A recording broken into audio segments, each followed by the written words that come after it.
Two. That's the nothing personal word of the day for Tuesday, August 26, 2025. 2 is the new number assigned to a catcher on the baseball field. That's the defensive number. 2, as in the starting catcher for your Seattle Mariners. 2, as in no longer number 2 on the home run list for switch hitter in a season, because Cal Raleigh on August 25th, 2025, hit his 50th home run. That's right, 50. When's the last time you saw a switch hitter hit 50 home runs in a season? Just curious. One time, Mickey Mantle. When's the last time you saw a catcher hit 50 home runs in a season? That's right. Sorry, I can't think of one. Give me a minute. Maybe by the end of the show, we'll come up with another person in the 2 position to be at 50. And he made it just by the skin of his teeth with the season ending tomorrow. This was his last, second to last day to get 50 home runs. Can you imagine that we're having this conversation in August? Can you imagine we're talking about Cal Raleigh, who is fighting neck and neck with Aaron Judge to be MVP of the American League, for a Mariners team that is fighting to win the division, to supplant the dynastic Houston Astros, the home run derby champ who said, curse this. 50 home runs. He's also hit at least 20 home runs from each side of the plate. Do you know how many people have done that? Nobody. Cal Raleigh. I want to be clear to put this in perspective, what we're watching. It's late at night, but you better get used to it, because we're going to be watching NBA at 11 p.m. We're going to be watching everything not on Zaslow's Lord's time zone. But if you're not watching Seattle play, it's a must-see at-bat. Cal Raleigh, a must-see at-bat. Can he get to 62 home runs and tie Aaron Judge's single-season record in the American League? Can he get to 63 home runs? Why not? It's August 26th. I was joking about the line where I said it's the last day of the season. Maybe that was lost in textlation, because he's got a month to go. A 60 home run pace, 6 months, 10 home runs a month. That means reasonably he should get 10 more home runs, except he still has 5 days left in August. Do you know this is only the 3rd time in history that we've seen right now 3 or more players with 45 or more home runs before September even happens? 3rd time in history. I bet you could name one of them. Where were you in 1998? Give me steroids. Give me the reclamation of baseball post-strike. Give me McGuire and Sosa. Now, Ken Griffey, totally clean. He was there in 1998 as well, if you can remember that. So was Greg Vaughn, actually. How about the last time? 45 or more home runs, 3 players. 2001. Yeah, Barry Bonds, Sammy Sosa, and then our friend Luis Gonzalez. 24 years later, if you had had these 3 players on your bingo card for 45 or more home runs, who would you have put? Stanton? No. Judge? No. Who?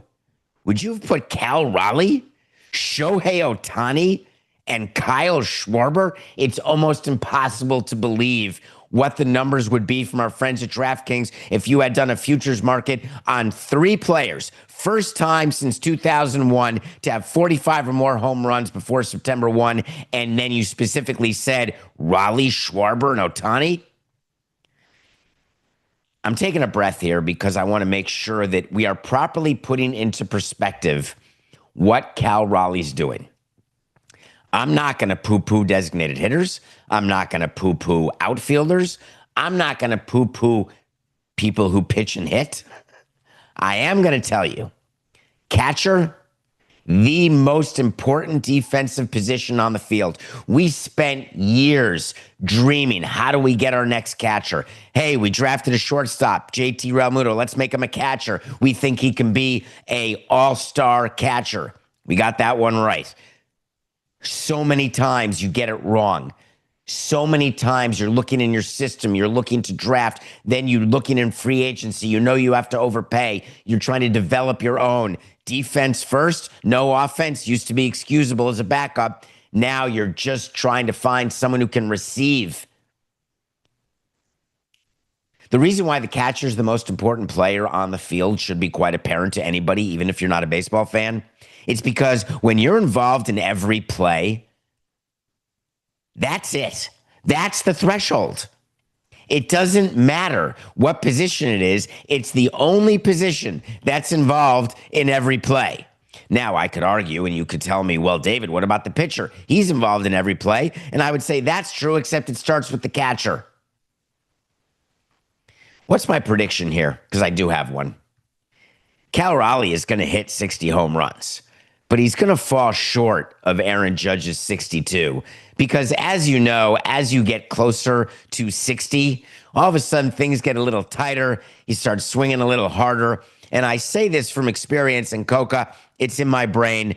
In 2017, I had Stanton playing for us, the MVP. And I believe he was at 59 home runs and ended the season at 59 home runs. And I also believe that there were a bunch of games that he was at 59 left to play in the season, and he got stuck at 59. If I'm wrong, edit this out. If I'm right, it is just enforcing the idea that it's so unreal what Aaron Judge did when he got that record. Now, Aaron Judge, who he's fighting with for MVP, it's gotten so much closer than it was. Aaron Judge is still the favorite at minus 160 to win MVP. Raleigh is plus 100. To me, Raleigh is a better bet. Judge has been struggling since he got back from the injured list. He's really hitting 210 since he's back. Remember, he's only DHing. He's got the flexor strain. They're saying, oh, it looks as though he could play the field, except Boone said he's not playing the field. Then Judge said he is playing the field, except he hasn't played the field, so he might play the field. But either way, his OPS is only 783 since he's back from the IL, and his MVP odds are plummeting. What he got, Coca?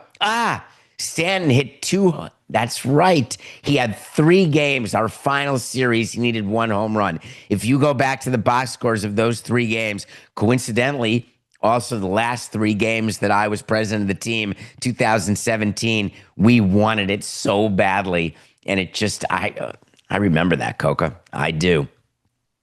I want to mention one more thing about these awards, because when you're looking for value, and you can find it at DraftKings, odds are obviously subject to change. The up and down nature of these awards, there are certain runaways. So if you don't want to say that Kurtz is going to be the American League Rookie of the Year, then good luck. I think you're going to be wrong. But if you don't want to say that Ohtani is going to be the MVP of the National League, I would say good luck. You're going to be wrong. But you can also find value, like with the Cy Young in the American League, where the thought is that Scooble is going to get the Cy Young no matter what, even when you give up 5 runs in the 7th against the Sacramento Aths. He's still favored over Garrett Crochet. Don't tell the Yankees they would take Crochet over Scooble as the Cy Young winner. But right now, when Scooble's only minus 185, it gives you an opportunity to maybe think to yourself, well, if the Red Sox actually can catch the Blue Jays, which they can't, can stay ahead of the Yankees, which they may, and Crochet finishes up with 4 starts that get Boston right to the finish line, that may be more impressive than the Tigers just staying where they've been, which is the top of a mediocre division. And right now you get Crochet at plus 105. These are the things you have to think about when you're trying to extract value in any market, whether you're gambling, whether you're investing, whatever you're doing. The thing about evaluating players, I want to take you inside a room pre-game. This is before the game. I would say, let's call it 11 a.m.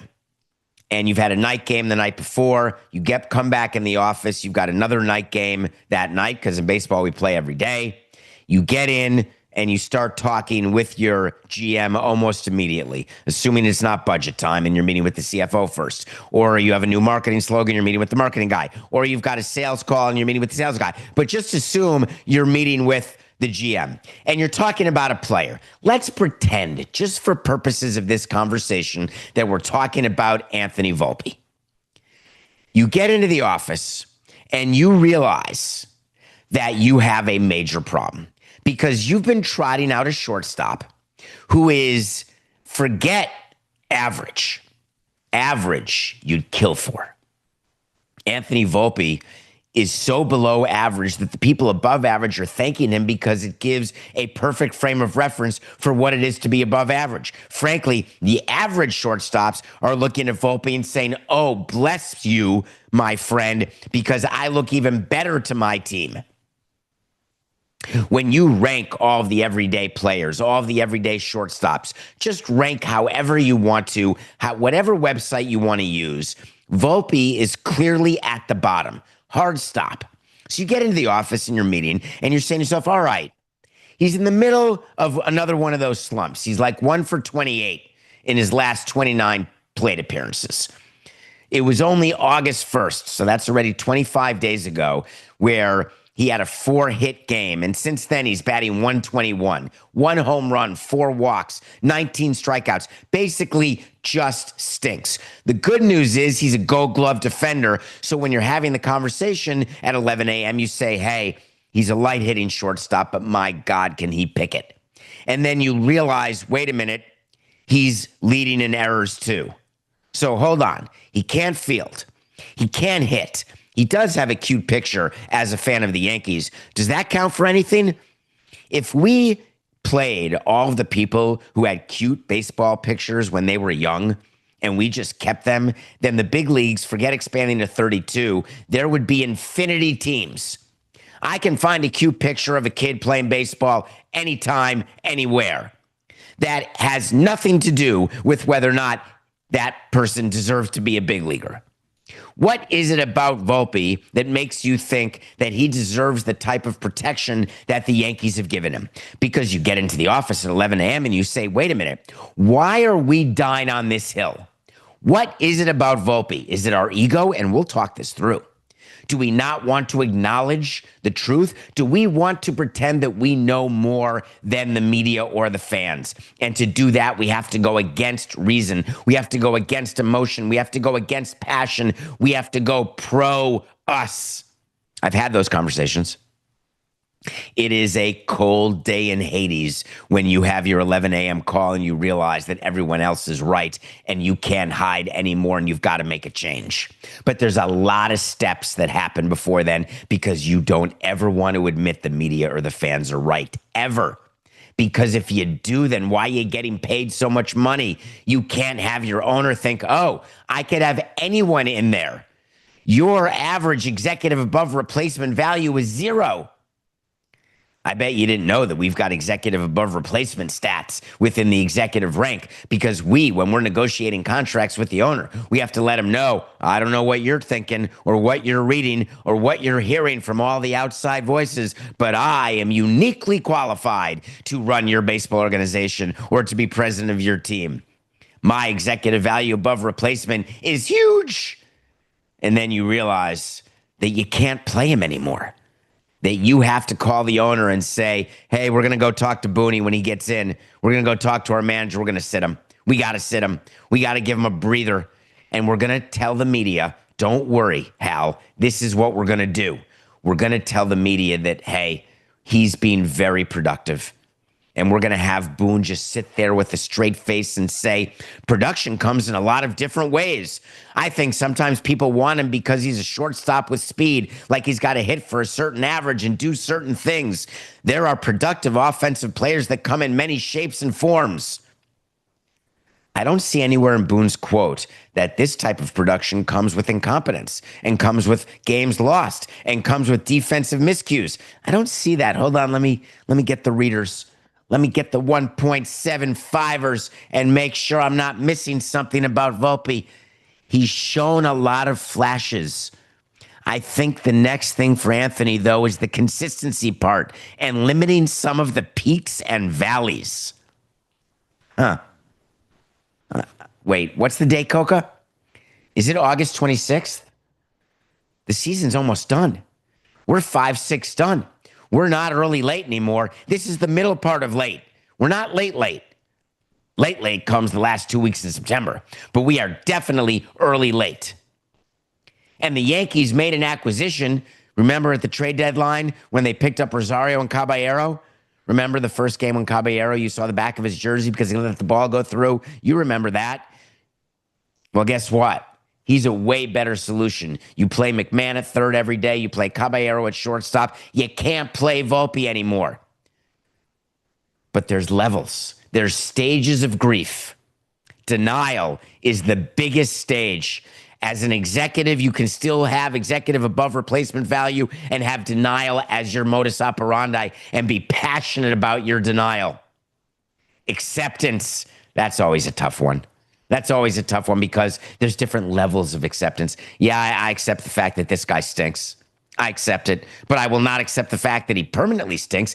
I'm only going to accept the fact that he temporarily stinks, and we can take care of it by giving him a little breather.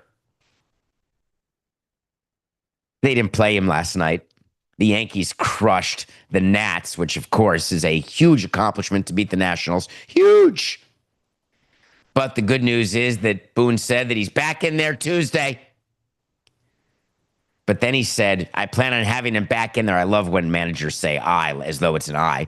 I plan on having him back in there Tuesday and probably in there in some way, shape, or form tonight at some point.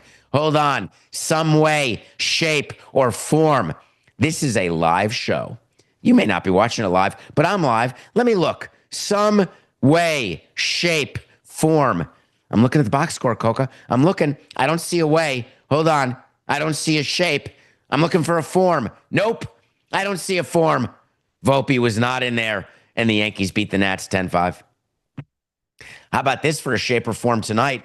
How do you win a game? You show great signs of offense after that horrible series against Boston, or at least the first 3 out of 4, and then you bring Volpe back after winning 10-5. If you lost last night and Caballero stunk, then maybe bring him back and say, lesser of two evils. I see something. It's a peak coming out of our valley. I think you got to put Caballero back in right now. We're going to find out. Guess when we're going to find out? Today. Do you know why? Because the Yankees, we're baseball, play again. And you got to look who the pitcher is. Would you bring Volpe back who can't hit? He cannot hit against Mackenzie Gore. Is that really your plan? Are you sure? I got to wait to see, Coco. Wait to see when I tell you something's going to happen. If it does, great. If it doesn't, fine. This is what's known in certain circles outside of college as a quickie. We're going to find out today. Wait to see. Volpe will not be in the starting lineup for the New York Yankees against the Washington Nationals for their Tuesday game, August 26th against the Washington Nationals. Book it.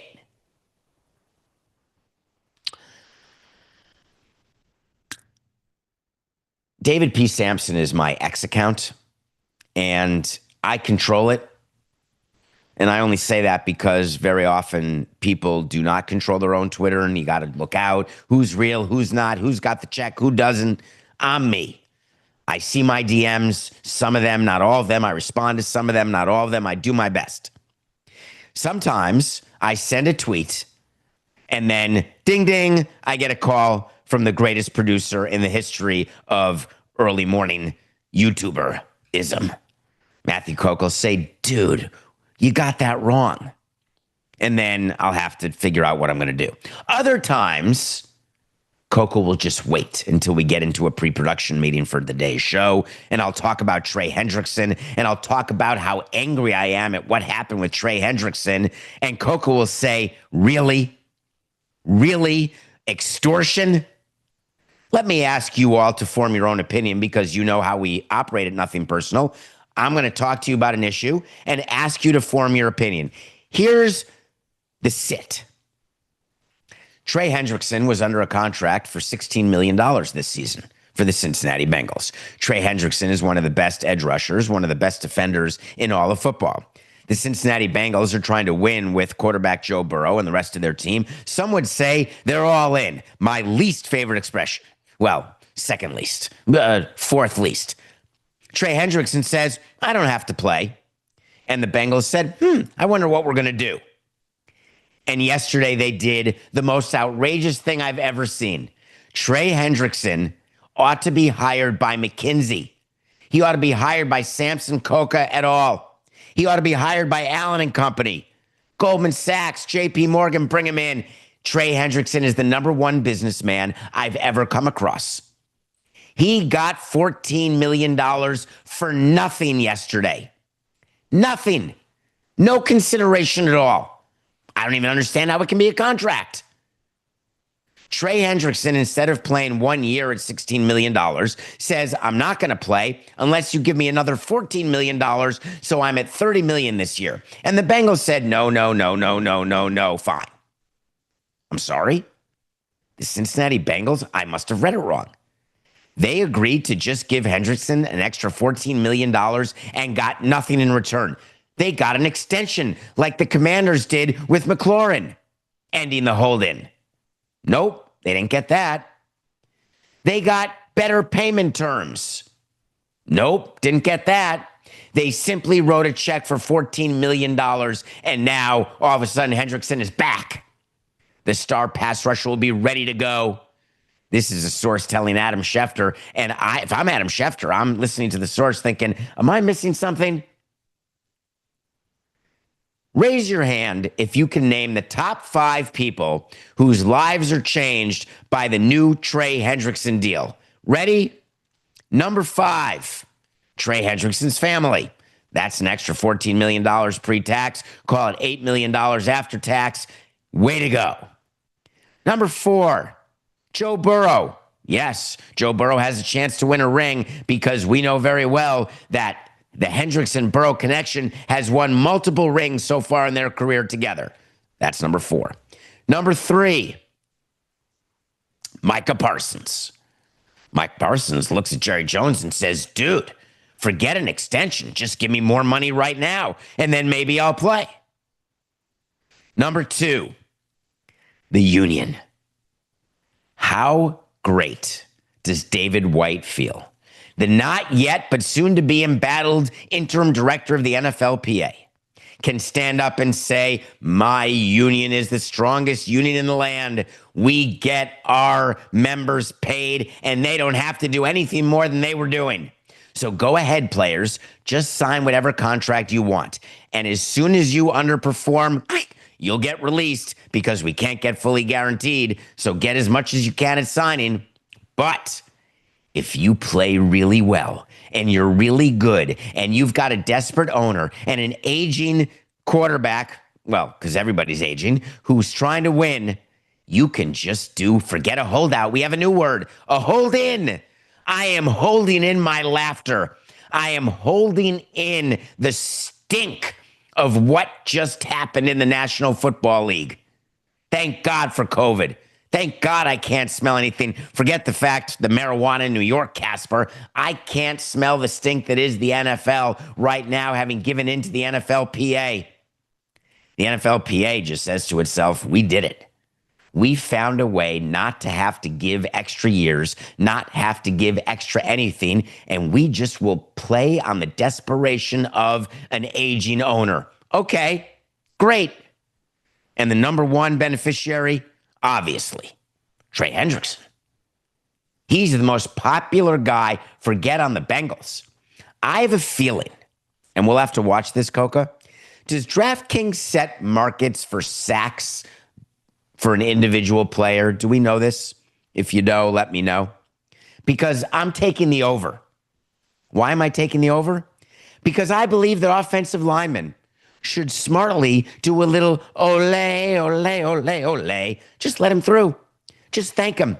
Tip your chapeau and say, Trey, you're my man. I don't want to get in the way. I don't want to block you, man. I just want you to get right there. Now, just don't hurt the quarterback. Just get him down, tap him. But I want you to break the season sacks record because what you just did for all of us. Because believe you me, if you think that Trey Hendrickson is the last player who's going to hold out in return and wait and wait and wait a little longer. Wait.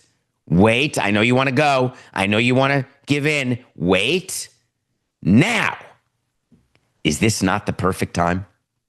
It's literally the perfect time to extract something out of nothing. Blood from a stone doesn't describe what Trey Hendrickson did, and I have nothing but love for what he did because I'm in awe. I'm trying to see if we can have this work its way down into the front office, or maybe I can call up Lebitard and have it work its way down to Meadowlark. Yeah, I know I'm under contract to do shows and give you 10 hours a week, but I got to tell you, not in the mood. Don't want to do it. All I want is an extra $14 million, and I will give you your show. Be laughed off the stage. I'm totally replaceable. I know what happened, Coca. Trey Hendrickson is not replaceable. That's why the Bengals did it, obviously.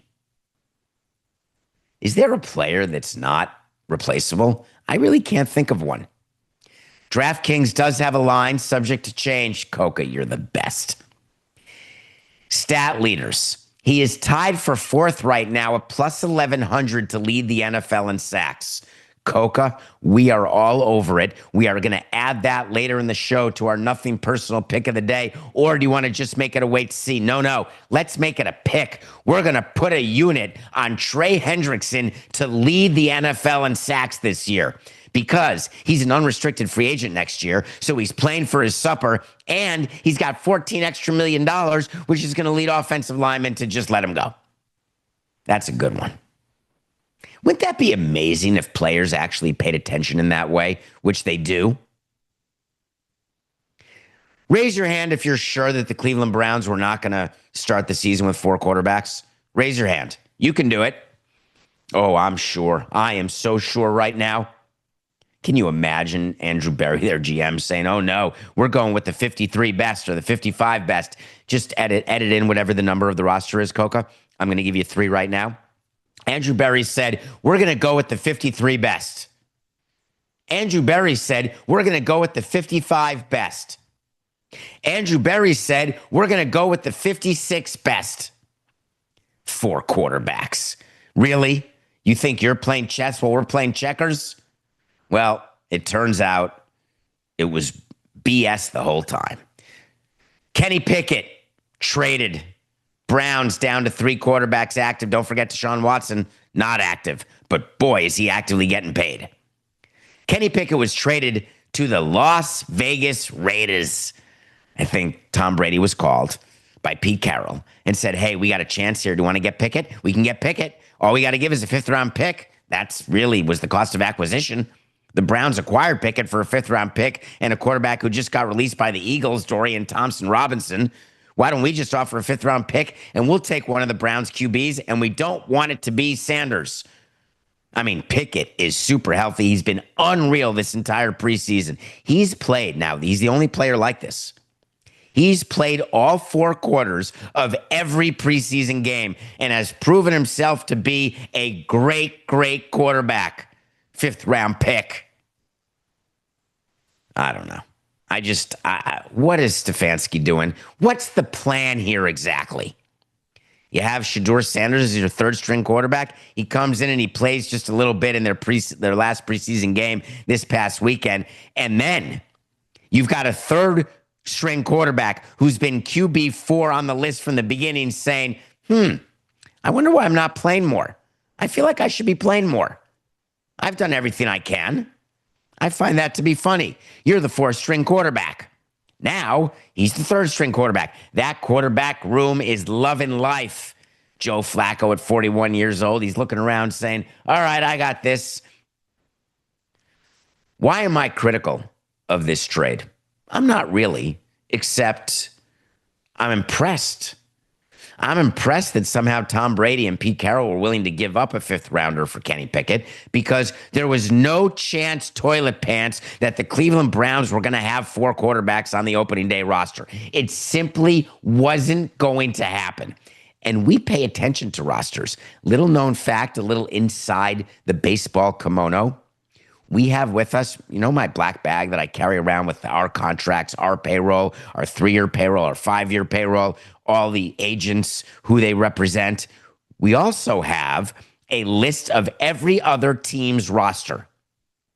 And so we're paying attention to when there's going to be what's called a roster crunch. A roster crunch is when you believe there's going to be a player who's going to be waived or designated because there's another player coming off the injured list, and you know that there's a player transaction that has to happen.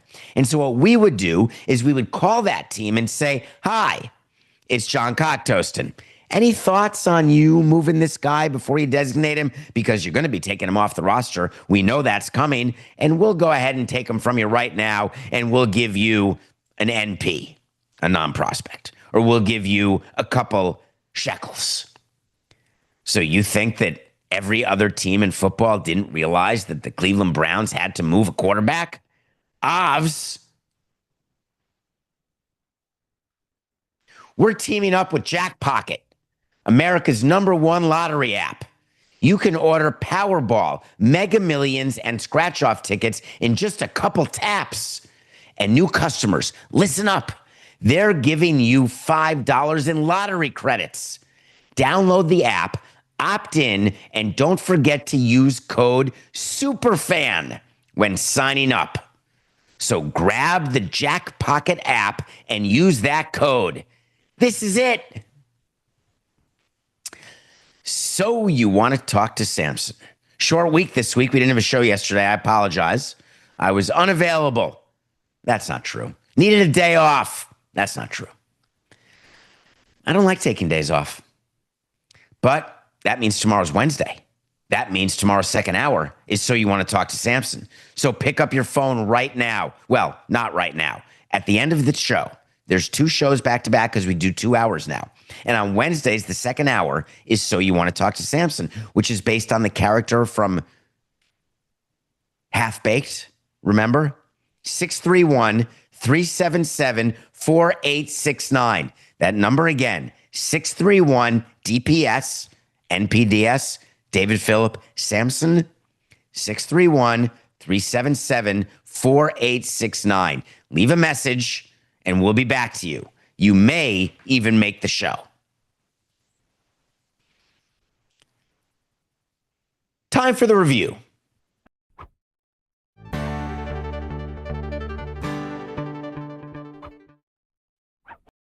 I watch a movie every day, or I watch a limited series.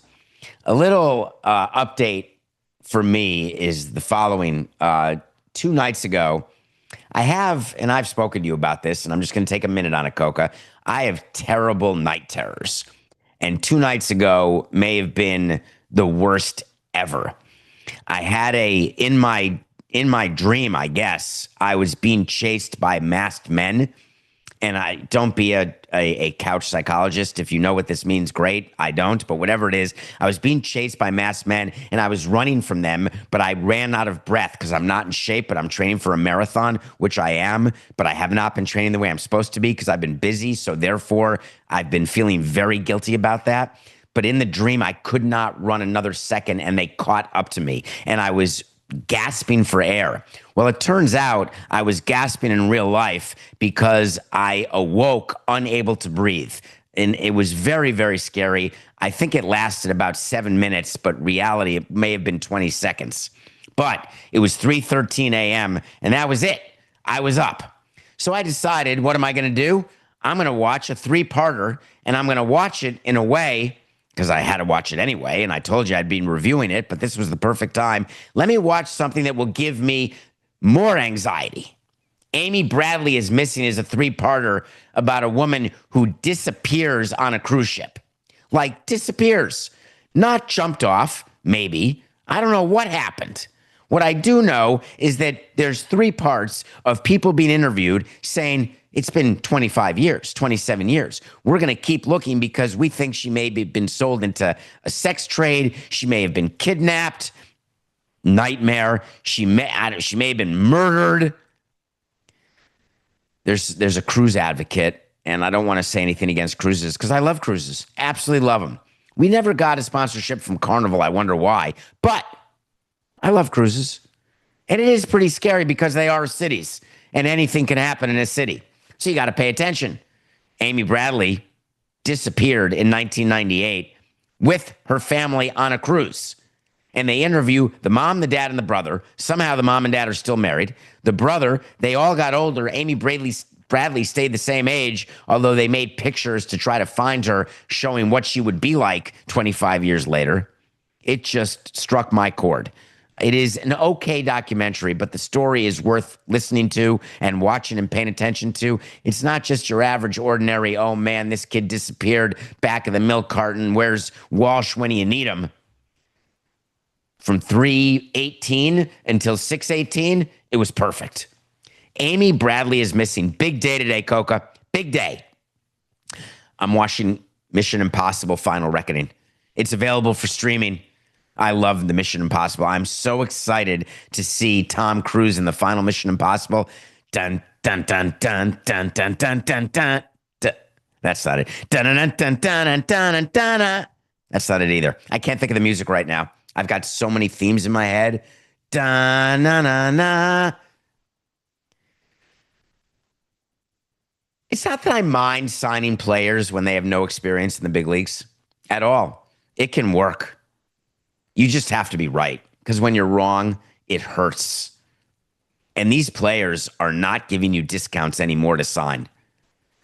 Another one of my great tweets from the weekend where Matthew Coca was interested in what I was thinking about this, saying, let's talk about it on Tuesday. And I said, of course I want to talk about Samuel Basallo. Of course, I want to talk about the fact that Mike Elias, the general manager, president of baseball ops for the Baltimore Orioles, who was there before the current owner took over, inherited by David Rubenstein, has not one time since 2018, not once, given out a long-term extension. Not once. And decided, Adley Rutschman? Nah. Gunnar Henderson? Can't see why. Boris. Kobe Mayo? Pretty good. Nah. Jackson Holiday? Nah. Colton Cowser? No, I don't think so. Let's go Samuel Basallo, the catcher, who has a big league time only slightly more than yours, signed an 8-year, $67 million extension with the Orioles. That will see him getting paid $1 million as a pre-arbitration player, which is more than the minimum. We'll see him getting paid $4 million as a first-time arbitration eligible. He sure as heck fire better be good.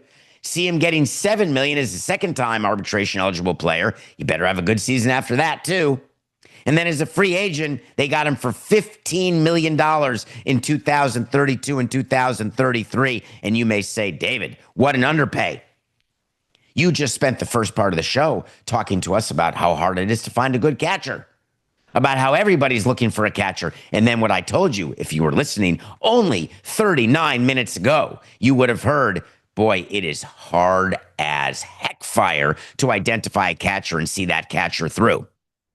I'd like the Orioles to take a look at a player named Adley Rutschman. Remember him? Remember the all-star guy? Remember the young catcher who building a team around, maybe the face of baseball? Adley Rutschman, the catcher, is an arbitration-eligible player. Adley Rutschman is now an overpaid arbitration-eligible player. Adley Rutschman, whether you want to believe me or not, is not only a non-tender candidate as the starting catcher for the Orioles with a payroll that continues to climb, with a new owner that has shown he's going to be fiscally responsible. But if he doesn't get non-tendered, you can bet your sweet bippy he's going to get traded. You are not signing Samuel Basallo to a deal, 8 years, 67, to watch him play first base and DH. It's not happening. You're doing it so he can catch. And you're not going to do it when you're going to pay $7, $8, $9 million to Rutschman. Why would Mark Elias make the decision that this is the person to go after? Mike Elias, excuse me. Do you know why Mike Elias did it? And it makes perfect sense to me. Because when you've got Rutschman, guess who his agent is? I'll give you like 1 second because we have so much to cover. 1 second. SB, initials, Boris Corp. Boris? Nobody? Anybody? Rutschman? Pre-arbitration, pre-free agent deal. You got to overpay. And then they say to the player, you're not allowed to take it. And then the player doesn't take it. And then the player passes away and the family struggles forever. Oh yeah, that guy. You're not going to be able to sign Rutschman unless you completely overpay to the point of ridiculousness. I want to be paid like Buster Posey. Okay. I would just like to understand exactly what the purpose was if you think that they were not building a team and understanding you can't keep everyone, which is right. But strangely, they had the new owner, David Rubenstein, start talking to the media. And he said, the Orioles ownership group is fairly well capitalized, and we have the resources to do these kinds of deals. Stop you right there, Coco. We're going to get back to the rest of the quote, but I want to make sure people understand what's going on here. You don't need special resources to do these types of deals. You have a payroll. When you've got a young player in at $1 million instead of $760,000, that's $240,000 that you have allocated to that player.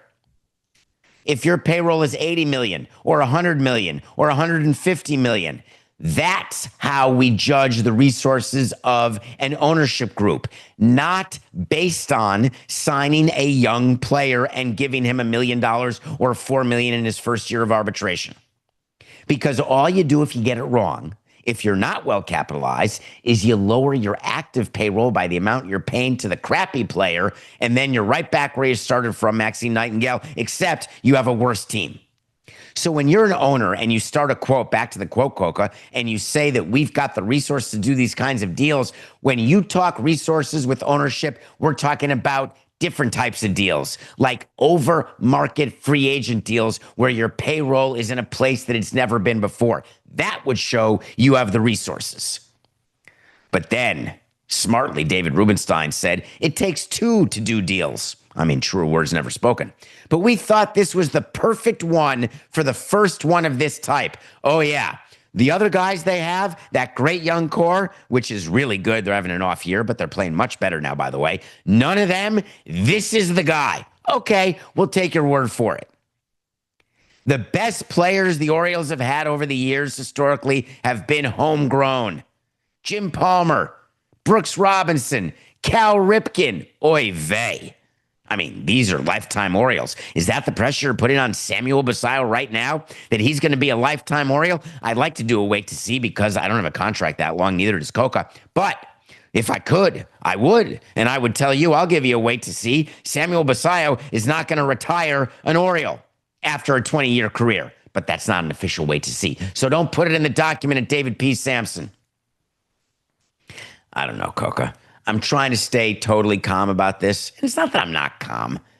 It's just that I don't like when owners or GMs try to pull one over your eyes. Because they both are. I mean, think about Elias's quote.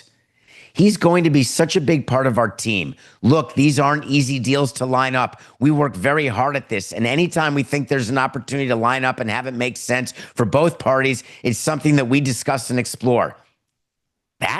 That's what we all do in all of our jobs every day. That's not even noteworthy. It's never easy to push deals across the finish line in this business, so we celebrate when that's the case.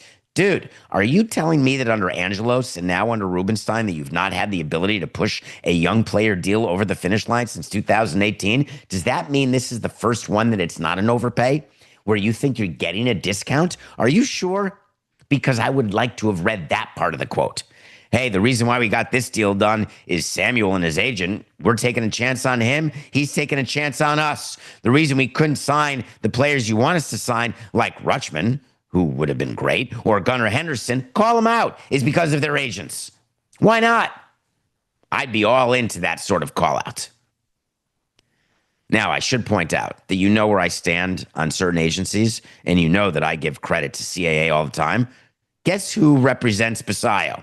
It ain't Boris, it's CAA. Nothing personal pick of the day.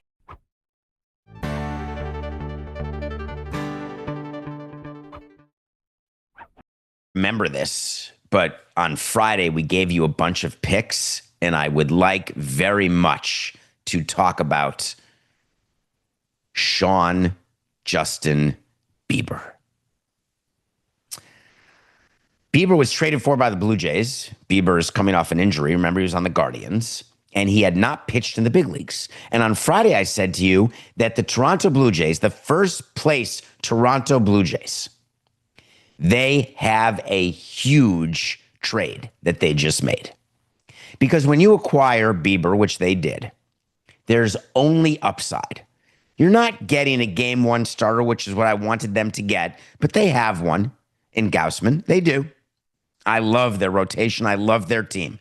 I love what they're doing in the AL East. But what I said was that if Bieber gives them game 3 stuff, which means game 3 and game 7, or even game 4 stuff, which gives you depth where you can have a game 4 starter, then have him come out of the bullpen in game 6 or 7.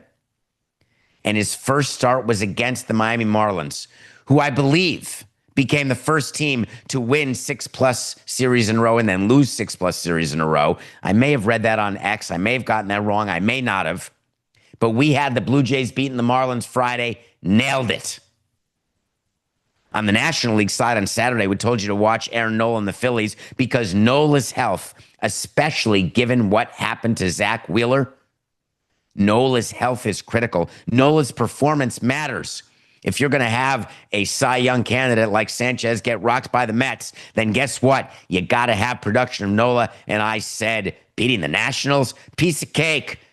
We're 2-0 heading into the Sunday game, feeling like we're going to have a sweep this weekend. I'm sitting down watching Peterson pitch for the Mets, who's been their best starter.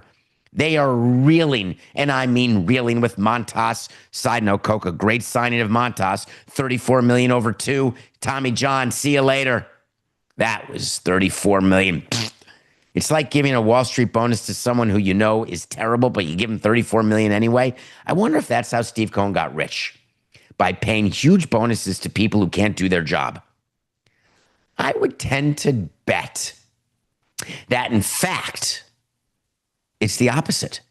That Stevie Cohen gives bonuses to people who do their job. Peterson, Mets, they needed it so badly. They had it. And then they lost it. That's it. Can you imagine Peterson losing? So we only went 2-1 last weekend. We are now 113 and 108 heading into today's match. And you know what today is? Play the music. Dun, dun, dun. That's our nothing personal pick of the day. Corbin Day music. It's new. We haven't perfected it yet. We haven't cleared it yet. But here it is. Every Corbin Day, we're going to have dun, dun, dun. He's still pitching for the Rangers. The Rangers, who absolutely have been PU. I really thought it was a great pick that they were going to find a way. I really thought they were going to find a way, Coca. Here's what they found a way to. Let me just give it to you straight. 66 and 67. That's their record. Instead of being right there for a playoff spot, they can't even send out playoff invoices. They're 5.5 back, and they may not have my rule. My rule is September 1, within 5 games of the wild card, playoff invoices are out the door, and we get your money. We get it. Let's see where the Marlins are, by the way. 8 out, no playoff invoices for them. God, I used to love setting out playoff invoices. We did that more than you realize, actually.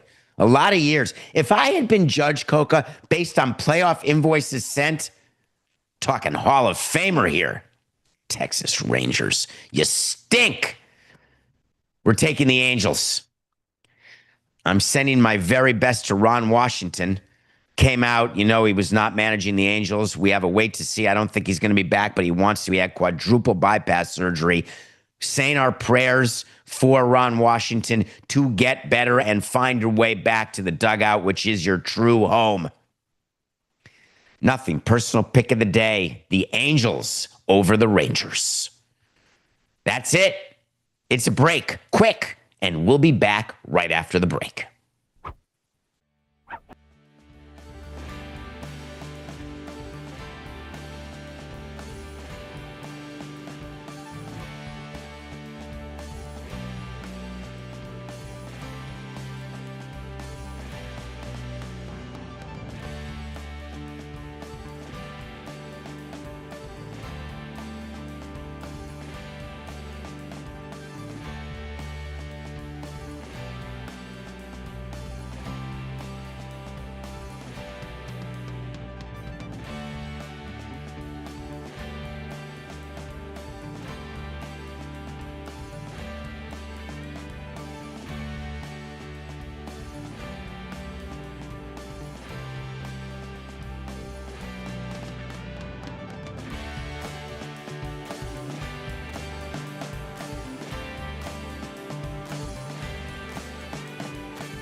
Welcome back to Nothing Personal. It's Tuesday, August 26th, and we are hour 2. And Tuesday, you know what that means? Since June 2nd, it means we get a guest. And we have been circling this date on the calendar since June 2nd because I had a little bit of inside information because this guest, we're going to bring him on right now. You may know him as the host on MLB Network or NHL Network. You may know him as a frequent guest on the Dan Le Batard Show. You may know him as a guest on other shows, or you may now know him as an author. Adnan Virk's book is released today. It is called Cinephile, Interviews, Essays, and Tales from the Red Carpet. Welcome, Adnan Virk. David, I couldn't be happier to be here. Thank you so much to you and Coca. Great to be reunited. Of course, the last time we were together was the Oscars, which I think was a big hit. I mean, not only a year ago with the Dan Le Batard Show on the Meadowlark family, but also on your podcast, recapping the Academy. And I know you've said this very often to me. You frown upon having a repeat guest. You're very stringent upon this. So I realize I'm in hallowed territory, being back on Nothing Personal. Can't thank you enough here to promote the book and to talk whatever the hell you want to talk about. Well, we're going to talk a lot of baseball, but I want to give you a chance right out of the gate because today's the day. So you're busy doing media stuff. This book is available everywhere. You put your thoughts together. I find your movie taste to be questionable. I actually just lost $1 bet, Mortimer to Coca, because I assumed you'd have something Scorsese, like a T-shirt or a face, like something with the book, something in the background. And what do we got? We got messed up hair. We got bags under the eyes.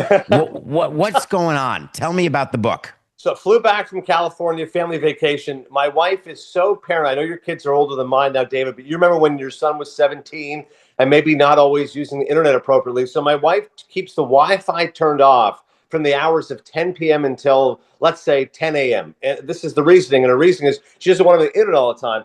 They're flying back later today. I flew back last night. And so I'm frantically texting her because it's 5 a.m. right now in San Jose. I'm like, can you turn the Wi-Fi on? This is beyond embarrassing. I'm on Nothing Personal with David Samson. I look like crap. I do normally, as you said, with the bags in the eyes and messy hair. But at the same time, I could have the lights up, a better audio setup. So because of my teenage son, we can't get appropriate Wi-Fi. So I can't do this off the laptop. Therefore, I'm doing it off my phone. Apologies for that. The book itself. No, you look great. You sound great. And I don't know if you know this, but taking away the Wi-Fi, that will solve all the issues with your 17-year-old. He will not find a workaround under any scenario. You really got that one nailed, man. Yeah, I'm going to let her. You know, I talked to some other parents out there. David's been through it. He said, honestly, that is the way to go. If everyone just did this, no Wi-Fi, we would have zero issues when it comes to teenage angst. But thank you again for the support of the book, Cinephile, Interviews, Essays, Tales from the Red Carpet. As you said, you can go to mangopublishinggroup.com where I get a bigger cut. Mango, of course, is a publishing company in Miami. They also published our friend Greg Cody's books, and I think he's got another one coming out. But yeah, you can go to Amazon.com. You can go to Barnes & Noble, wherever books are sold, as they say. And I know you and I love movies, but also love the written word. It was just always a passion project. I'm sure one day there's going to be a Nothing Personal book. You put together all your great anecdotes and stories from your life, and I really hope people enjoy it, man. It's a labor of love, as they say, but no laboring. I mean, it was so much fun. Somebody asked me, they said, is it tough to write a book? I said, what are you insane? All I got to do is write about movies. How much more easier could that be? It's as if you took your 100 list of favorite movies and just wrote a book about it. Samson's top 100. You'd have that finished by next week. It would be a piece of cake. So I hope people enjoy the book. The passion that you're bringing to your book, again, Cinephile, Interviews, Essays, and Tales from the Red Carpet. Go get it at mangopublishing.com or wherever you get your books. But we both also share a passion for baseball. Yeah. And as we're heading now into September, which is the second best month in the calendar as it comes to baseball for me. I used to be February, love spring training, but really October's number one in a runaway. Like that's the number one month. But this September, this season has been fascinating. As we're heading into September, you're looking obviously at the division races. Where is your head? Like, what should we be watching for? And are you just going to say focus Dodgers, Padres, or should we really focus Blue Jays, Red Sox? Well, I'd love to give you Blue Jays, Red Sox and be a contrarian, but I just got back from Southern California, as I said, on vacation, and I planned the trip. My wife's from NorCal, from San Jose, so we were there for a few days. And then, months in advance, I checked the schedule. And I said, oh, my God, we got to get to Dodgers, Padres. And thankfully, she had a wedding to go to on the weekend. So I said, perfect. So we're in San Jose for the first few days, seeing her sister, enjoying Santa Cruz. It was great. Had a really nice time. made the way down there on the 5, the 101 to get down to LA. And I mean, God, it's just beautiful country down there, as you know. And Friday night, thanks to Yonder Alonso, MLB Network teammate and brother-in-law of Manny Machado, got the hookup for 4 tickets to Padres Dodgers. And David, that atmosphere is electric. You know, I think of my favorite ballparks. I'm going PNC. Obviously, I love Pittsburgh, the Clemente Bridge, Me and all too. the history, right? San Francisco is unbelievable, again, because the water. Camden Yards, the mix of the old and the new. But I think that Padres, I mean, Petco to me is a great ballpark. Maybe it's because I love San Diego so much, America's finest city. I'm telling my kids, I go, where else can you find a place? It was a high of 78 and a low of 65, like a 13-degree swing. It's absolutely perfect for anything you want to do in life. This is the place to be.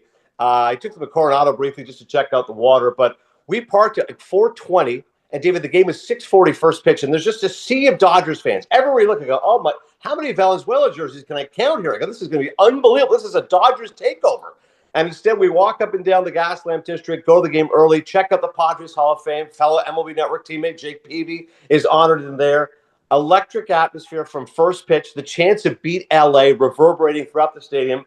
You know, as I know, that game was a pitcher's duel. Yu Darvish went 6 strong, 1 hit, 1 home run. He gives up 1 walk.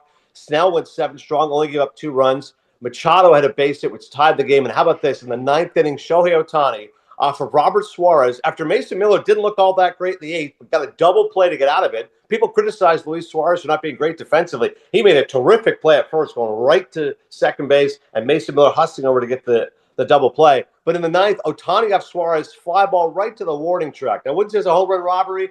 The center fielder stood exactly where he needed to be, but the guy looking next to me just does one of these, right, with the finger and the forefinger, like, oh my God, that much. Betts hit. Freeman base hit. First and third, oh my God, tying run is 90 feet away. It can't get any better than this. Suarez strikes him out, and the Padres win. I love the recap. However, what are we looking for in this race? What do you see that? Because there's some people out there in the know, so they say, that say the Padres actually could win this division. Is that where you come out here?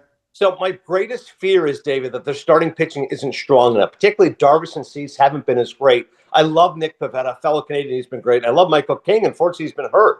But I got to tell you, one start does not change a mind. But Darvish looks fabulous. If he can pitch like that, I feel a lot better about San Diego's chances. I love their bullpen. As you know, with Adam and Suarez both being all-stars, and you add Mason Miller, but at home the other day was great on Saturday. I do think they can win this division. And I'm even surprised by myself as saying that. I would have thought they can push the Dodgers. Ultimately, LA has more talent, especially that starting staff being back and healthy. Do I have LA winning the division? Yes. Can I see San Diego winning it? I do. Like, I think that they're willing to go toe for toe and match them. But ultimately, I see the Dodgers winning the West by a couple of games. But I see the Padres making the playoffs for the 4th time in 6 years, which would be the greatest run of sustained success they've had in Padres history. I would point out to everybody that the way Major League Baseball playoffs work is the top 2 records in each league, because for now we still have an American League and National League. They get a bye. And what that means is you don't have to play the wild card round, which you may recall is 3 games all at the stadium of the team with the better record. There's 3 wild cards, which means the division winner with the worst record of all the division winners has to be a first-round participant. There's a lot at stake here, you'd think, except when you look at where the Brewers are and where the Phillies are. It appears that either the Dodgers or the Padres, no matter whether they win the division or not, are going to be playing in the wild card round. So, given that, do you see the Padres or the Dodgers as more likely first-round upset candidates? Because think about this, man. If the Dodgers, trying to repeat as champions with their payroll, if they lose in the first round, despondency, calling for Dave Roberts' job. Conversely, if the Padres lose in the first round, A.J. Preller goes for it again, all in, and 48 hours later, the season's over. There's a story that could be written that's not good. Yeah, I hope neither happens. But to your point, if I had to pick one or the other, I'd pick the Padres scenario being more likely as them losing. I mean, that series they had against the Dodgers last weekend, again, they got swept on the road against Los Angeles. I think the way it shakes down, it'll be Brewers and Dodgers as the top 2 seeds. So to your point, they'll skip the wild card series and they'll wait till the division series. But if it was Padres and I You don't mean know. the Brewers and Phillies, or you're saying the Dodgers are going to catch the Phillies? I think the Dodgers will catch the Phillies. I think they'll be the 2 Wow, seed. that's a hot take. Because I do think with Zach Wheeler being out for the rest of the season, that concerns me deeply. So I do think Philly will fall a little bit. I think the Dodgers catch him, and therefore you'll go Brewers, Dodgers, Phillies. Therefore, I guess I'd say Padres. I don't think the Padres will be a 6. Obviously, they'll be a 4. So eventually, I think the Padres will get there. But could they lose in the Wild Card Series? More likely than LA. Do you think the Mets can catch the Phillies? I don't. It's an eternally frustrating team. I mean, I'll watch them. And it's like, I know we want to focus mainly on their starting pitching, and that's fair. Like they should have guys that go deep into games. I mean, it's rare to have a pitcher aside from David Peterson who goes into the 6th. I know Manai's been hurt. I'm not expecting to come out there and be Shane Bieber the way as electric as he was for the Blue Jays. But their starting pitching doesn't go deep enough in the games. They place too much of a burden on their bullpen, and their offense, despite all that star power, is far too inconsistent. I think they're better than the Reds. I think they're a playoff team, but I don't have the Mets catching the Phillies. God, the depth in the National League. We're just talking teams. And that's really the best part for me in October. And it's not that I'm a negative Nelly. It's that the teams, and I was a part of this for so many years, you work your ass off and you get to the October and then it's gone so fast. Yeah. Think about in the National League, you've got the Brewers, the Phillies, the Dodgers, the Cubs, the Padres, and the Mets. Yeah. Definitionally, they're not all going to make it to the NLCS. As a matter of fact, only 2 of them are. Forget like World Series winning the pennant and winning it. Yeah. It's just so disappointing when you do it. Speaking of disappointment, we talked earlier in the last hour about Cal Raleigh and what he did. And I tried to give a perspective saying we've never seen it. So it's hard to give perspective doing what Mickey Mantle did, but doing it as a catcher, never been done. From both sides of the plate equally, never been done. Talking about where we are with him and the Mariners. You do this every day on air. How do I put Cal Raleigh and this season in a way that people understand that they're watching history? Yeah, it's remarkable, and he's such a good guy, David. Like he's really somebody that you can root for. And his coming out party, I think, on a national level, was at the Home Run Derby. I think prior to that, people go, "Oh, he's that guy who hits 230, and in the past, it's 35 home runs." And here he's really good defensively, but he's out in Seattle. Seattle Mariners are never in the playoffs. They're perpetual failure. Like forget it. And then you watch the Home Run Derby. You go, "This guy's awesome!" Like he's hanging out with his brother, and his dad's pitching to him, and big dumper and a cool nickname, and looks like the kind of guy with a hard hat and construction worker, just goes to work and eminently likable. And you're right, what he's done is nothing short of remarkable. I kept saying he might slow down a little bit. Catcher, second half. No, he's been better historically in his career in the second half. Batting average has gone down. Nobody cares about batting average anyway, so who cares? I mean, there was one point he was hitting 276. I couldn't believe it. I said, imagine a guy who normally say 236 hitters hitting 40 points higher. So a 300 hitter is now hitting 340. By the way, you know as well as I do, there's 8 guys in baseball hitting above 300. 8. That's insane. So forget about a batting average. All I care about is on-base percentage and slugging and OPS and all the rest of it. So by Raleigh's numbers, even with the batting average having slowed down, 50 home runs, and it's not September 1st. As you said, he obliterates Sal Perez's record of 40 home runs, most by catcher. And Sal had a bunch of those DHing as well, which probably DHs occasionally, but he's still a catcher. He's a Platinum Glove Award winner. This isn't a guy who's just good behind the plate. No, he's outstanding behind the plate. He can block the ball. He calls the game. He has a great arm. Imagine Benito Santiago's behind the plate, and all of a sudden Johnny Bench is up. That's what it feels like watching Cal Raleigh. That's how good this guy has been, both defensively and offensively. My fear is, David, they make those moves, and I go, good for Jerry DiPoto. He needs some offense. They weren't spending money in the offseason. We all know that. He goes out and gets Eugenio Suarez and Josh Naylor. I love Naylor, pride of Mississauga, Ontario. But Suarez wasn't that guy yet, right? He'd been struggling. And I'm like, I can't believe this is such a good story. And yet they're a game and a half back of the Astros. Like, they might not make the playoffs. Look, we've got to get Cal Raleigh in the playoffs. We've got to see a sustained run from the Seattle team. They haven't won the division since 2001. To have Raleigh in the playoffs, potentially Yankees, Mariners in the playoffs, Judge and Raleigh, the 2 MVP candidates, it'd be awesome to see. Listen, they've got a 4-game lead over Kansas City for that last wild card. I mean, they're closer to the Yankees, only a half game behind. I think Seattle will make the playoffs. I think we'll get a chance. But again, the American League's another example. There's going to be teams that obviously go home early in the first weekend, and you just don't hear from them again. But the pressure on Raleigh, I've been around an MVP. We had Stanton as our MVP in 2017, and it comes up. So it's part of a conversation where you pretend, oh, it doesn't mean anything and it's not a big deal. And he ended up with 59 homers and couldn't get to 60, and he had 3 games to do it. You get the feeling, I get the feeling that it's going to be that sort of thing with Raleigh as he's trying to catch Judge, first get to 60 and then catch Judge at 62, because he's chasing Judge, but he's also chasing him as MVP. He's still not the favorite to an MVP, which blows my mind. Well, that's a fascinating conversation because Judge has been awfully quiet since his return from the injury. We all know he's clearly not 100%. He can't even play the field, right? He's DHing. So you're like, okay, Judge has become very mortal by his standards. He still gets his walks, but he's not hitting anything for slugging. He is at 40 home runs. But you and I know him and Raleigh were neck and neck in the home run chase, and now obviously Raleigh's obliterated him, leading by 10. If you go by OPS, Judge has him beat, and that's obviously a popular number to use, on base plus slugging. He gets on base, and when he's on, before he gets on base, he does damage with it.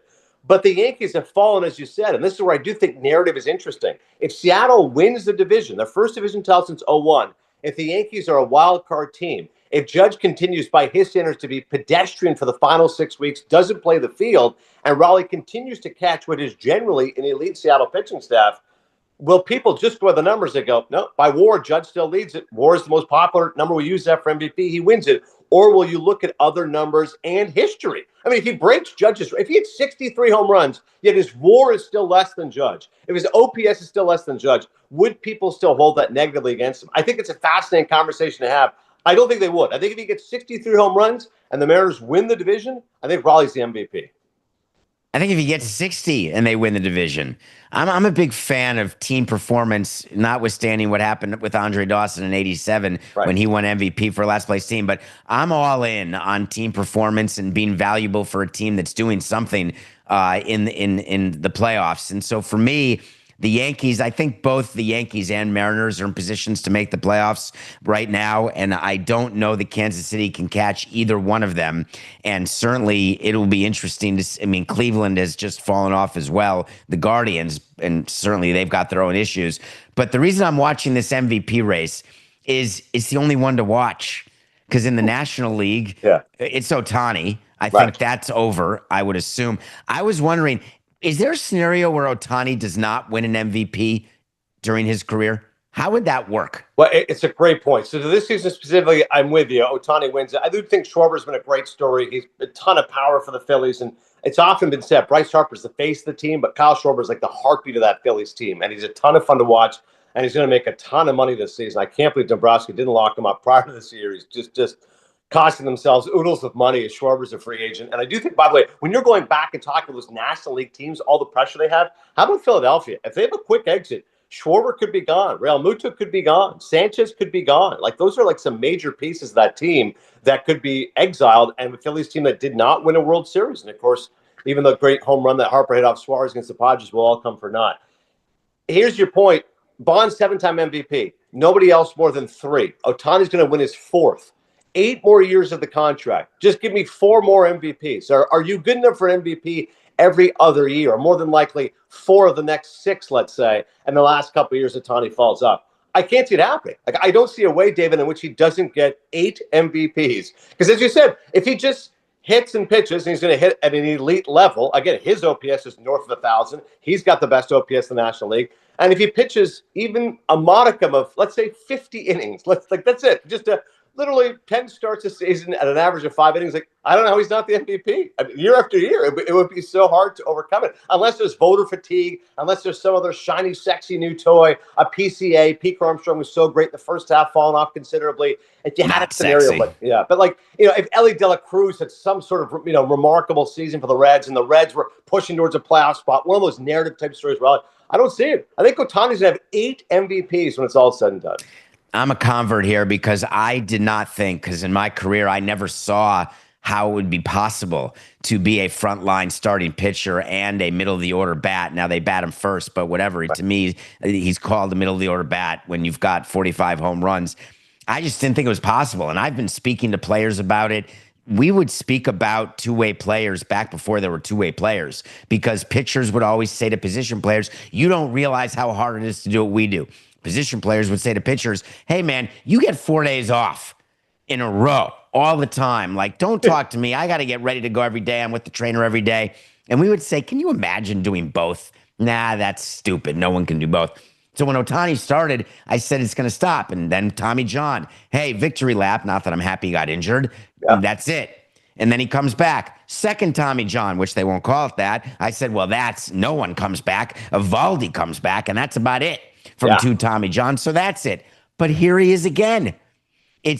I've never seen a player like it. I'm a total convert. And you calling right now for him to have more MVPs than Bonds, that's a great call. That makes him, because there's no steroids, no implications other than the off the court, off the field lawsuits, gambling, whatever you want to call it. But on the field, are we going to say that Shohei Ohtani is the greatest baseball player of all time? I think we may. Yeah, which is insane because people will ask you that now, Dave. And I'll go, hang on a second. Like when Babe Ruth hit 60 home runs, nobody else had more than 30. Like he's lapping the field. Like you have to put that into perspective. And then to each great player, you can always have, the negative comeback. And with Ruth, well, didn't play against black players, no integration. Okay, I know, but he was so much better than everybody else. And he literally was a Hall of Fame worthy pitcher in addition to being this gargantuan player who changed everything. Okay, fine, Babe Ruth. And then you go Hank Aaron, obviously 7.55. Look at the sustained run of excellence. Ted Williams, greatest ever. Oh, Ted Williams in the playoffs.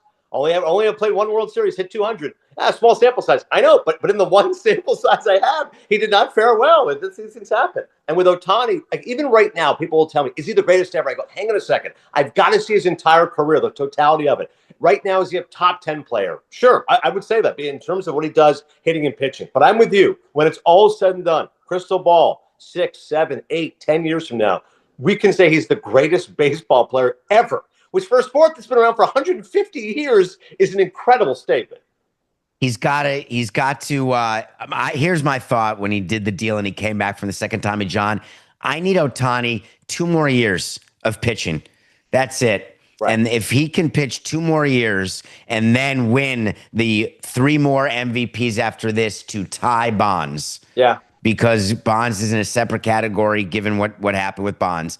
That, to me, is when you look at Ohtani. Right now, he projects it, but I must say, I projected Mike Trout. I projected a bunch of players. Hey, these guys have had such unbelievable starts that, hey, Tim Lincecum's going to be the greatest pitcher of all time. Right. And you know what? Life just happens.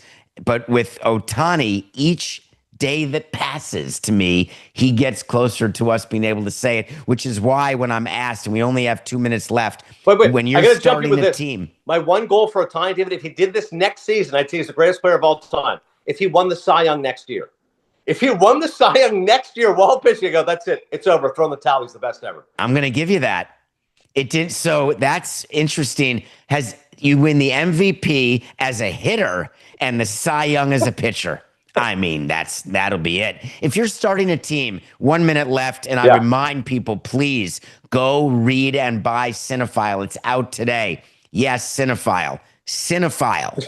Interviews, essays, and tales from the red carpet. If you think I love movies, Adnan is my rival. He loves movies as much as I do. As a matter of fact, the fact that we're not talking movies on this just shows you that it's about to be September, because otherwise we would be. Finish this off. You're starting a franchise. You're the GM of a franchise.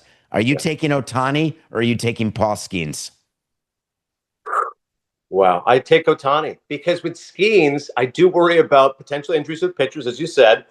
It almost feels like an inevitability. These guys will get Tommy John at some point. Even the healthiest pitcher at some point gets felled. Garrett Cole for so many years was so durable. Eventually it's going to happen. So Skeens will get Tommy John at one point. There's no guarantee he comes back as strong. He probably would. I know how great the surgery is and guys come back. But as you said, you get it once, could be twice. Evaldi's the only guy that's proven that. Whereas Ohtani, he's had the injuries. He still has a great run of success. He keeps himself in incredible shape. I'm still going to get 5 years of elite Ohtani. Whereas with Skeens, like with Steven Strasburg, there's a great unknown when it comes to starting pitchers. I would take Ohtani, and the cautionary tale of Strasburg would be in my mind when thinking of Paul Skeens. We were just talking about Strasburg before because of the thoracic surgery that Zach Wheeler just had, and that ended Strasburg's career. It's a serious thing that Wheeler has. We're going to let you go. We have a lot that we will keep talking about. I think 3's a charm because I think we're going to want you back around playoff time as we can talk about whether the Blue Jays are doing well, how your book is selling, because I expect it to sell more than Stu's book by far because it's about movies, and it should. Adnan Virk, MLB host. You see him on MLB Network. You see him on NHL Network. You see him now as an author, cinephile, interviews, essays, and tales from the red carpet. Thank you, Adnan. Have a great day. David, can't thank you enough, buddy. I look forward to the fourth time being the charm. Shout out to Coca. You guys are the best. Nothing personal. Hashtag wait to see. Let's go. That's so great to have Adnan Virk around. It's harder than you think to write a book. He's got his crazy schedule, all MLB, NHL, watching movies. He doesn't watch a movie every day, Coca, which has always been interesting to me. But I am quite appreciative that he took the time to join us.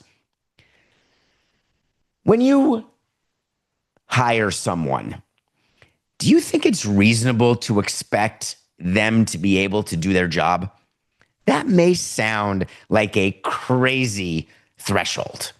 Like you're hired Dave Portnoy and you're Fox and you want him to be part of Fox's Big Noon Kickoff. When you're hiring, don't you think that he should be able to do his job? Did you see that Dave Portnoy is barred from going into Ohio State? The Big Horseshoe.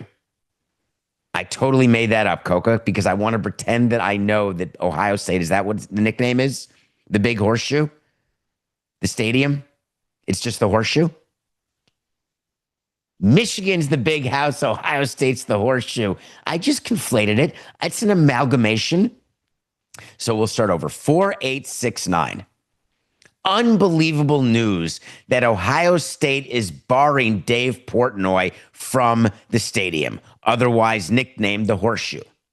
The reason is that Dave Portnoy of Barstool Sports has been a pretty vocal critic of Ohio State, has gone after their coach Ryan Day on numerous occasions. It's not like he's schmelkes with Urban Meyer either.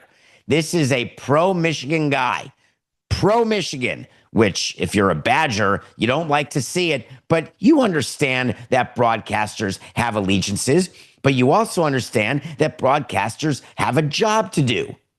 Dave Portnoy has a job to do, and that is to be part of Big Noon Kickoff. Explain to me how Ohio State has the power to bar Barstool Sports Dave Portnoy from campus. Just tell me how that is. Does that mean that they called up Fox and said, hey, we have an APB out on this guy Portnoy. If we see him eating a slice, I'll tell you right now, we're cuffing him. We're escorting him out. It's private land. They do have that right. But Fox has the right to take the call and say, dudes, I'm sorry you don't like him. I'm sorry your skin is so thin that I can see your ribs. But he's part of the crew. And when we bring the crew into the stadium as part of our pre and post game and Big Noon Kickoff, I got news for you. He's coming. It seems as though that Fox gave in to Ohio State and is going to do and work around his being barred from the stadium. So they're going to have him still appear on the kickoff show, but not part of the show that's taped inside the stadium. That's what a source said. Can you imagine just for a second if when you hire somebody, you have to get a list? Excuse me, what are the places where you can't do your job? Well, we normally get that on a background check. That's called an outstanding warrant. That's called not having your work papers. But once we get through that threshold, I fully expect that when I hire a salesperson, they're allowed to go make a sales call in-state and out-of-state. I expect, having done the background check, that they're not barred from going into Louisiana, as an example. Do you think that Dave Portnoy, when he interviewed with Fox, because they did that huge deal with Barstool, that part of the conversation was, hey, take me as I am, love me or leave me, but I offend a lot of people? Really? Who doesn't offend a lot of people? When you've got a microphone and your trademark, basically what you do is you sell merch and you get attention for your takes that are very anti almost everything. Is that enough to allow you to be barred? Now, I am not saying that any behavior is acceptable by a broadcaster at all, because there's certain things that we've learned, and it's a fly ball to left field, home run by Castellanos. I'm not saying that everything that a broadcaster says should be said or allowed to be said. But a rooting interest, many broadcasters like to prefer to maintain their neutrality. I'm good with that. I never minded being a homer, being a guy who's doing a national broadcast who clearly is a fan of one of the teams. I don't love it, but it doesn't make me crazy. It's not enough to bar. I was thinking, Coco, when I read this story, who would I have in my list who would be barred from a stadium? We've had a lot of reporters in our day go after us. The only one I could think of is Greg Cody. No, not him. He was in favor. Who else? Nobody. Because it makes you look so petty. I have a far better idea for Ohio State. And if you're out there listening, if you're the AD or the president of Ohio State and you're getting word of this, hear me now and listen to me later. Let Dave Portnoy into your stadium and then get 102,000 people in there and have them boo him so loudly that they have to turn up his gain so much that you can't even hear him. It's on max, and it bothers them so much that it is newsworthy because you've got the passionate fan base who says, I hate the Wolverines. I'm in. I love it. I love when there is the passion that allows for the booing or the cheering. That's my favorite part about sports, playing on the emotions of fans. It's how you monetize sports, is the emotion of fans. Now what you're doing is you're taking away the right of those 102,000 to boo because you've made a story of your inability to allow them in your ballpark. Forget it. There's still time to change their mind.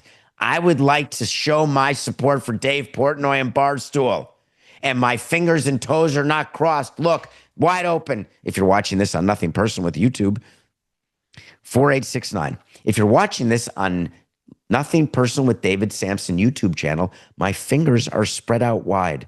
My toes, well, I do cross my toes during shows because it helps with anxiety, but I'm now separating my toes.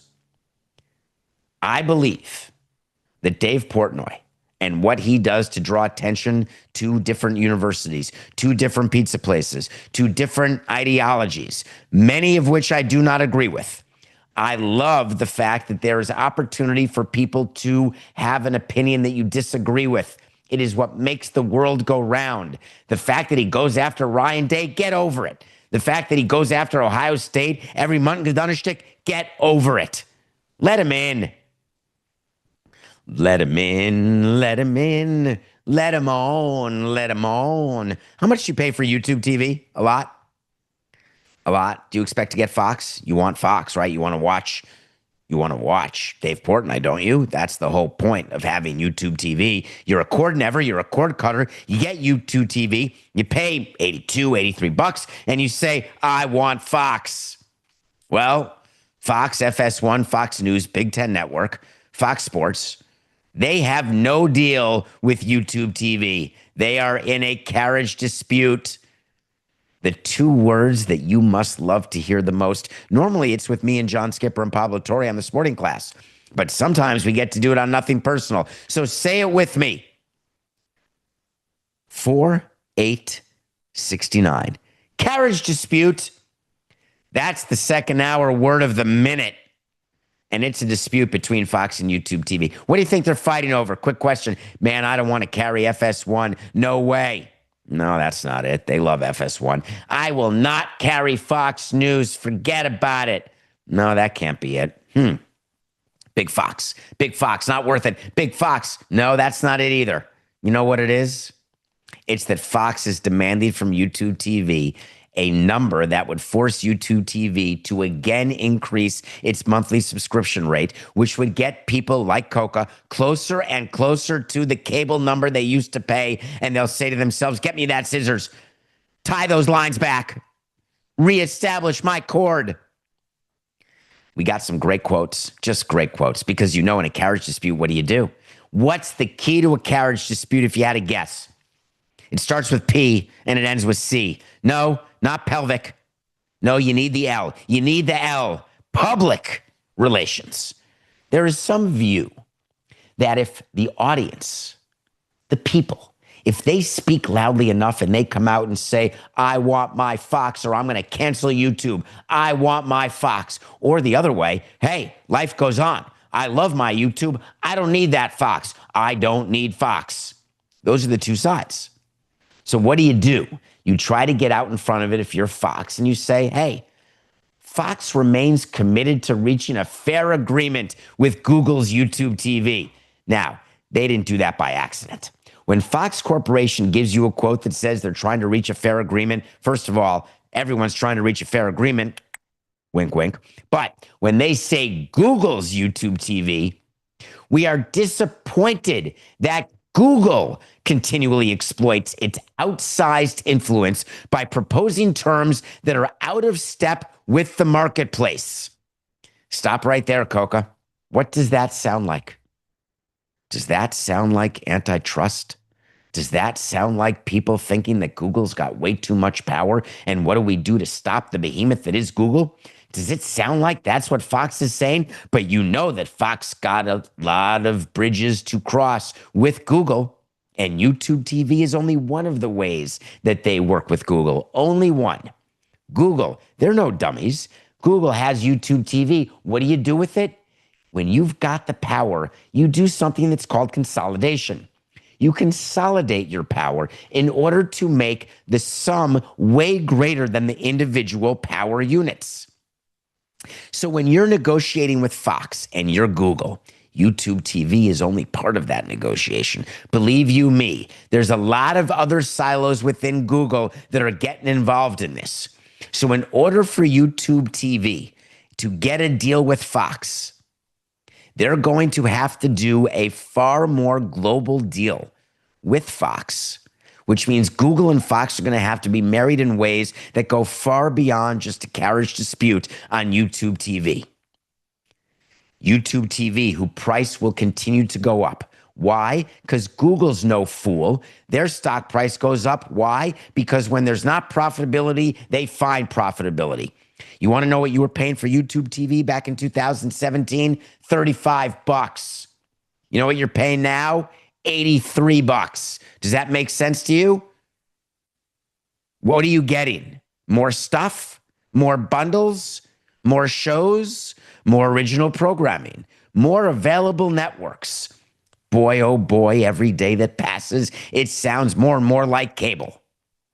So Fox releases a statement saying, we're trying to be fair, but this Google company, they're out of control. They're the man, and we're just the boy. So you know what YouTube does? It's just too good to be true. They come out and they say, in order to bring you the best in live sports, news, and entertainment, YouTube TV partners with content providers like Fox. Our agreement with Fox is nearing renewal, and we're actively negotiating to reach a fair deal for both sides. A couple things of note that should make you smile. One, actively negotiating. I love the passive negotiation. That's when you're just negotiating with yourself. Like when you're in the mirror, when you're practicing something. Hey, I'm being a little passive. I'm not going to tell the other side my point of view. I'm not in any way going to negotiate with the other side. That's pretty passive. But I'm going to convince myself and a room full of sycophants that I'm on the right side of this argument. But luckily, YouTube is actively negotiating. Now, they may be doing it from a treadmill, but they're active nonetheless. Then, here's the other thing. And the good news is, governments stay out of it. We are trying to do and reach a fair deal. Now, who do you think the fair deal is for? Because YouTube talked about a fair deal and Fox talked about a fair deal. Fox, remember, they want a fair agreement. YouTube, we want a fair deal. Who are the sides? Well, Fox, YouTube, Google. What about the subscribers? YouTube's statement was pretty funny because they're actively negotiating to reach a fair deal for both sides. Who are the sides? I think just YouTube TV and Fox. But then YouTube said, we better add a phrase to our statement.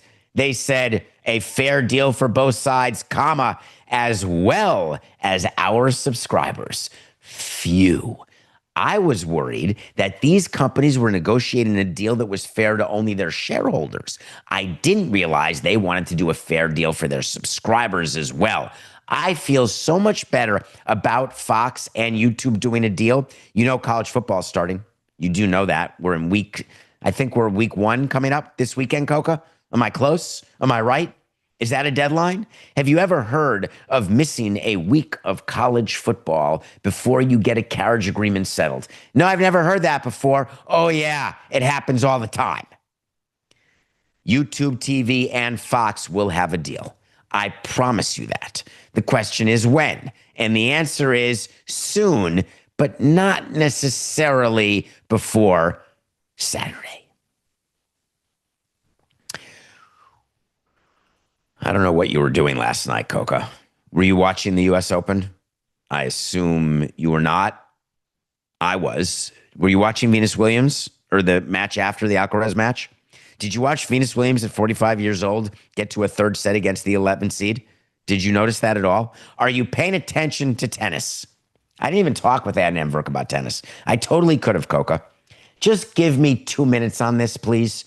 2 minutes on U.S. Open, and I'll be quick. If you're not interested in Medvedev having a meltdown, then don't watch tennis.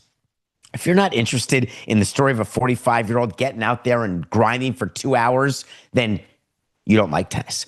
If you're not interested in seeing a young player try to dominate in a way that could put him in a conversation, along with Sinner, of Nadal, Federer, and Djokovic, if you're not paying attention to that, I guess you just don't like tennis. If you don't like seeing upsets in front of $20 drinks and stars galore under the starry skies of New York, near the fairgrounds, near where the Mets play, and then you're not interested in Madison Keys getting upset in the first round, then what are we doing? If it means nothing to you that a Mexican-born player and a Filipino-born player all won first-round matches, and that rarely, if ever, happens, then what are you doing? I'm going to give you another chance, Coca, because I'm going to tell you that there's day matches, there's primetime matches. It's all over. And it's fun. And oh, by the way, do you know the winner of the U.S. Open gets 5 large ones? 5, not 1, not 2, $5 million to win a tournament. That can be a game changer, a career changer, a rankings changer. Give it a shot, Coca. Come on. Congratulations. I don't break the news. You know I don't. I do not break news. I am not breaking the news right now about Major League Baseball playing a game again next year at the Field of Dreams. I'm not breaking the news that it's the Phillies against the Mets. I'm not retracting the news that it's not the Phillies against the Mets, it's the Phillies against the Twins. Nope.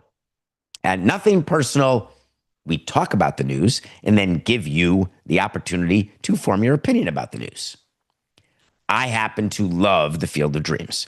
I love Iowa. I love people in Iowa. Iowans.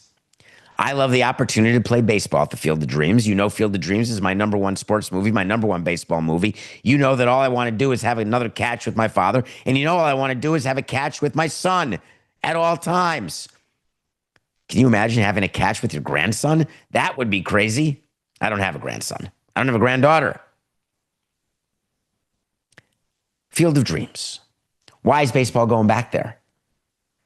Because do you remember what we told you about Bristol and about Rickwood and about Williamsport? Do you remember when we told you that MLB is negotiating new broadcast deals?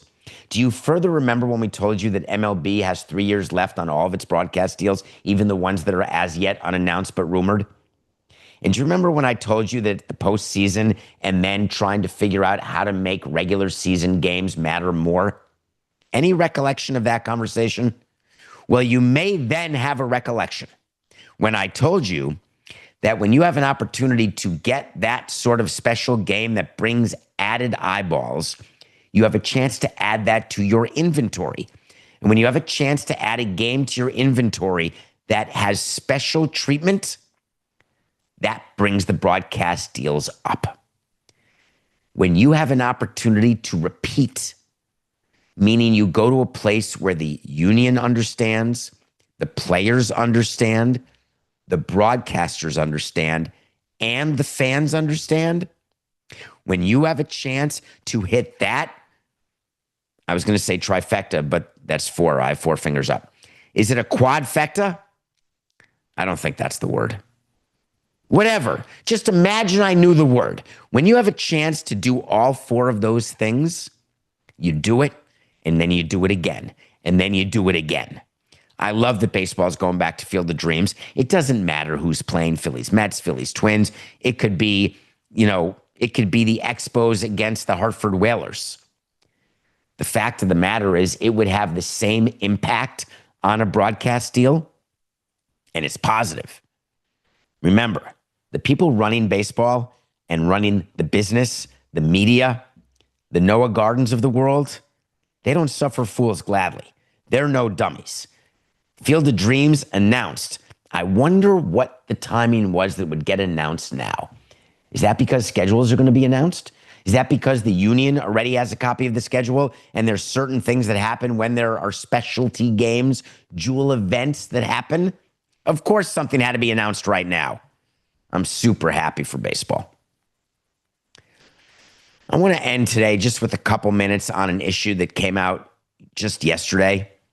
And I am all in favor of the three branches of government. I think it's very clear that our democracy requires three branches of government. It requires the three branches to be independent of each other. But there's three branches of government: the executive branch, the judicial branch, and the legislative branch. There is something that the government, no matter what you believe in, no matter what side of the aisle you're on, there's one thing that I believe the government should keep their nose out of. And it's not necessarily my bedroom, though I'd prefer that too. But I don't believe the government should get involved in who writers vote into the Hall of Fame in baseball. Now, you may think I'm crazy. How could the government not get involved? When you don't have Roger Clemens in the Hall of Fame, that's an outrage. That is deserving of presidential intervention. And why wouldn't the president intervene? Because in his mind, he got some action on Pete Rose, though, of course, he's not satisfied. He said, Trump came out yesterday and talked about how, yeah, Pete Rose is eligible, but I wanted him in. Rob Manfred didn't do that. Well, now I want Roger Clemens in. Our president. Now, there's plenty of time in the day. I should know. I can get 22 hours worth of stuff done, so I can get a lot done. I can tweet about a lot of stuff. But I'm not the president of the United States. As president of the United States, I would prefer there to be a little more gravitas. It doesn't mean I'm pro or anti any of his policies. We can talk about that at another time. What I am is anti any thought that he would have in any way, any sway over what writers have done or what the commissioner has done, because when you threaten and you threaten things that involve the branches of government, and they should, antitrust, judicial, antitrust, legislative, I get it. But Hall of Fame? Trump played golf with Roger Clemens and then decided that he was going to tweet that Roger Clemens is the greatest pitcher in the game and that he should be in the Hall of Fame. Capitalized now. Well, guess what? Rob Manfred may have met with the president and made a decision on Pete Rose. But I promise you, there will be no movement on Roger Clemens in the Hall of Fame because of this tweet, no matter how much the president gets involved, because at some point you got to draw the line. And you draw it not with a pen, but with a needle. He'll look right at the president if he's asked, and he'll just say, Hall of Fame? Clemens? Nope, it's just business. Sorry, Roger, you knew better. This is nothing personal.